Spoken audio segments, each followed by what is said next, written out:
नमस्कार, आप देख रहे हैं न्यूज़ वन नेशन में आपके साथ अभिजीत सिंह। बिहार में 1 सीटों पर उपचुनाव हुए थे कुर्नी विधानसभा में, जिसकी 5 तारीख को वोटिंग हुई थी और आज मतगणना हो रही है। यानी कि बात करें तो जो मतगणना हो रही है जिसमें चार राउंड में बीजेपी आगे चल रही थी, लेकिन 5वें राउंड में जदयू ने अपनी बढ़त बना ली है। करीबन 600 या 650 से बढ़त बनाई है। लेकिन अभी हम इस वक्त बीजेपी कार्यालय में हैं और अब तस्वीरों में देख सकते हैं कि बीजेपी कार्यालय में जो कहें तो सन्नाटा एक तरह से देखें तो पूरी तरह से छाया हुआ है। जिस तरह से कहें कि जदयू कार्यालय में भी अभी हम आपको दिखाए थे खबरें कि वहाँ भी सन्नाटा पसरा हुआ है। लेकिन यहाँ देख सकते हैं कि जो बात करें तो जिस तरह से कुर्नी उपचुनाव के जो रुझान आ रहे हैं उसमें बीजेपी 4 राउंड तक तो बढ़त बनाई हुई थी, लेकिन 5वें राउंड से जिस तरह से कहें तो जदयू है जो बढ़त बनाती हुई दिख रही है।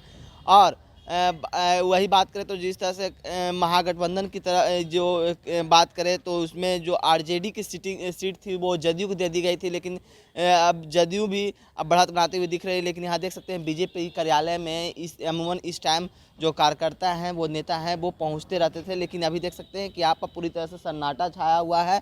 और जिस तरह से ये जो रुझान आ रहे हैं सभी की नज़रें टिकी हुई है इलेक्शन कमीशन के रुझान पर। और ये टोटल 23 राउंड तक काउंटिंग होगी। अभी तक पाँच में छठे राउंड की लगती काउंटिंग हो रही है। और देख सकते हैं कि जो बीजेपी कार्यालय में पूरी तरह से सन्नाटा छाया हुआ है और बात करें तो जदयू में भी पूरी तरह से सन्नाटा छाया हुआ है। और ये कांटे की जो लड़ाई है वो आमने सामने जदयू और बीजेपी में है, क्योंकि बात करें तो वहाँ पर तो AIM भी अपने उतारे थे और VIP की तरफ से भी उतारी गई थी कैंडिडेट। लेकिन जिस तरह से बात करें तो जदयू और बीजेपी में ये लड़ाई दिख रही है। और अभी इस वक्त जदयू है जो बढ़त बनाती हुई दिख रही है। और AIM की बात करें तो वो करीबन 1000 कुछ वोट लाकर वो हैं। और जिस तरह से कहें तो अगर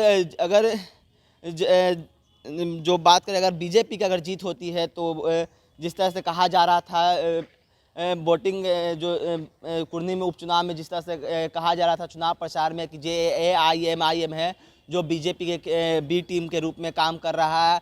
तो अभी ये तो स्पष्ट हो जाएगा कि अगर वो बीजेपी की जीत होती है तो सही में AIM है जो बीजेपी के B टीम के रूप में काम करेगा। लेकिन जिस तरह से बात करें तो अभी तक जदयू है जो बढ़त बनाते हुए दिख रही है, लेकिन बीजेपी के कार्यालय में भी इस वक्त सन्नाटा छाया हुआ है। और जिस तरह से कहें तो बीजेपी और जदयू के बीच ये लड़ाई चल रही है जो कुर्नी विधानसभा में उपचुनाव हुए थे। अब नतीजे अब ये टोटल 23 राउंड तक काउंटिंग होगी। अब काउंटिंग के बाद देखना होगा कि किसकी जीत होती है। लेकिन जिस तरह से रुझान दिख रहे हैं और पार्टी कार्यालय में सन्नाटा छाया हुआ है, इससे में जो तमाम नेता हैं वो जो मतगणना है उस पर उनकी नज़र टिकी हुई है। इस तमाम खबरों पर बने रहे न्यूज़ 4 नेशन के साथ। नमस्कार।